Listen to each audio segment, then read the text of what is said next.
If you want to see more videos like this, please rate it and subscribe to my channel. If you have a specific question about leases, or if you want to know what a good lease deal is for a particular car, just comment below and I can try to point you in the right direction. One of the biggest purchases you will ever make is buying a new car. It is important that you fully understand how much you are actually paying when you purchase or lease a vehicle. It is very easy for a salesperson to hide extra fees or additional charges. I often get asked if it is better to lease or buy a car. It really just depends on how long you intend to keep the car and how many miles you will drive it each year. If you know that you are going to keep the car for 5 or more years, then buying will almost always end up costing you less than leasing. If you know that you can't resist the urge to get a new car every 3 years and you drive 15,000 miles per year or less, then leasing might be an option. I lease all of my cars because I have a 12-mile commute to work each day. I only do 12,000 miles a year, and I'm a sucker for a new car when the latest models are released. I'm willing to pay a little extra to have the latest and greatest new car. However, I don't let myself get carried away. I make sure that I negotiate the best lease I possibly can. If the dealer doesn't want to negotiate, or if they try to throw in extra fees, I simply walk out and go to the next dealer. There are several key items to negotiating a lease. First, you need to know what all the factors are in calculating a lease's monthly payment. The first factor is the MSRP of the vehicle. This is the MSRP plus any destination charge listed on the window sticker of the car. The destination charge is usually not negotiable because it is set by the manufacturer and not the dealer. The second factor is the actual selling price of the vehicle. With leases, you absolutely must negotiate the selling price of the vehicle down below the MSRP in order to get a good deal. Almost all cars can be negotiated below MSRP, and most can even be negotiated below the invoice price. Dealers get factory incentives and rebates that can allow them to still make a profit even when they sell a car below their actual invoice amount. Make sure you are always aware of what incentives and rebates are available on the car before you start negotiating. I always go to the Edmunds.com forums and look at the prices paid and lease questions posts for the vehicle I want. These forum posts will tell you what the going price is for the vehicle you want. I have links to these forums in the description of this video. Don't always take everyone's word on those forums as gospel. Some people post that they got $5,000 off on a brand new super popular model. They could easily be lying about their deal, or they could have gotten ripped off on their trade-in even though the car they were buying was heavily discounted. In addition, don't let the dealer tempt you into putting money down on a lease. Every single dime you pay up front will disappear forever if the car is stolen or totaled. The insurance company just pays off the lease if your car is a total loss. You don't get the money you paid up front back with a lease like you can if you are buying a car. You are much better off trying to get a really low interest rate and rolling everything into the lease than you are putting money down. The single easiest way for a dealer to rip someone off on a lease is for them to jack up the money factor. The money factor is just a term that car dealers came up with instead of calling it an interest rate. Unfortunately, our government sided with the dealers and said the leased vehicles are exempt from the truth in lending laws, in that the dealers do not have to disclose the money factor to you because they don't refer to it as an interest rate. This is an awful exemption to the law, and it should be changed. It allows the dealers to commit outright fraud against customers who simply don't know any better. The key is to learn what the money factor means and what a good value for it is. The financial institution or bank that is backing the lease sets two values in the monthly payment calculation. The first value they set is the buy rate, or minimum money factor value. This value was intentionally created as a very small decimal value to try to make the consumers think that it is not important. The most common money factor value that I have seen is 0.00162, which equates to an interest rate of 3.89%. You can get the interest rate by multiplying the money factor by 2,400. 3.89% really isn't that great of an interest rate. Reducing the money factor by as little as 0.0002 could equate to saving 1% off of the price of the vehicle.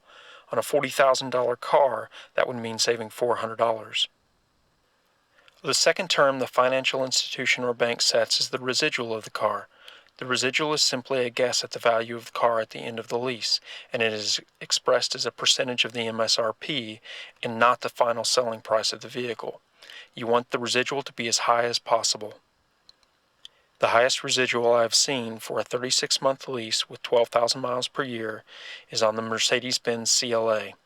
It is at 66% right now. That is an amazingly high percentage, and it means that you are paying thousands less on a lease than you would if the car had a more typical 55% to 60% residual, even if the car's price are the same. The important thing to remember about the residual is that if the residual is very high, you need to plan on turning the car into the dealer at the end of the lease. Cars with very high residuals will always be worth less than their residuals at the end of the lease. You do not want to buy these cars at the end of the lease. Leasing is really a gamble. You are betting that the bank has overvalued their car, and they are betting that they have undervalued it. That, and they are counting on the fact that the dealer can manipulate the numbers to make it look like you are getting a good deal, even when it is not a good deal. You really need to negotiate the money factor and the selling price of the car. If you only negotiate the selling price, then the dealer will almost always increase the money factor by the same amount that they decrease the selling price of the car. They make you think that they are discounting the car when they are actually not. Your best bet is to know what the buy rate is for the money factor and ask for that first thing. Get it in writing if you can. They are not required by law to tell you the money factor. However, if they agree to a money factor in writing, they cannot change it. Get them to nail that money factor down first, and then start negotiating the price of the car. Remember, most dealers cannot increase the price of the car above MSRP.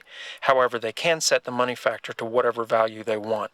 A dealer tried to charge me 0.00262 for the money factor, which is almost 6.3%.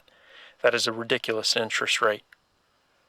If you get the money factor nailed down to the buy rate and they discount the car, they can actually still make the lease really bad by throwing in extra fees. Some of these fees are legitimate fees. However, most of them are just ways that they can add in extra profit for themselves. Almost every lease will have an acquisition fee and a doc fee. These fees may or may not be negotiable. It really just depends on the dealer. A typical value for the lease acquisition fee is about $800. The doc fees are usually around $400. If you can negotiate these down, then great. If not, it is still okay as long as the money factor and selling price are low enough. Once you have a money factor, MSRP, selling price, residual, and you determine how long the lease is and how many miles, you can figure out a monthly payment. LeaseGuide.com has a really handy calculator that will take these figures and tell you what the monthly payment will be. Don't fall into the trap of allowing the dealer to do the calculation for you. You need to do this calculation yourself. The dealers will almost always play with the numbers when they do the calculation. If their numbers don't equal your numbers, then walk away. They are most likely trying to steal money straight out of your wallet if the numbers don't match. If they try to tell you that you are doing the calculation wrong, then give me the numbers in the comments below, and I will tell you if they are lying or not. The last and probably most complicated component of the lease are the taxes.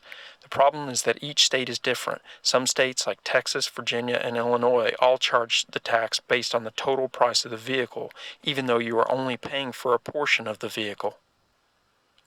If you live in any of those states that charge tax on leases like that, then you will probably find that a lease is not a good option. Taxes in those states are usually $1,000 or more higher than taxes in states that don't charge the taxes on the entire value of the car. Also remember that the taxes are determined by the state the car is registered in. If you buy a car in Texas but immediately take it to another state to register it, they should charge you the taxes based on the state you register it in. I'm not a lawyer, so I can't tell you exactly what the tax laws are for your state. However, if you post a question in the comments about the taxes for your state, I will try to help you locate the information about your local taxes. Once you have all those pieces of information, you can determine the actual monthly payment for the car.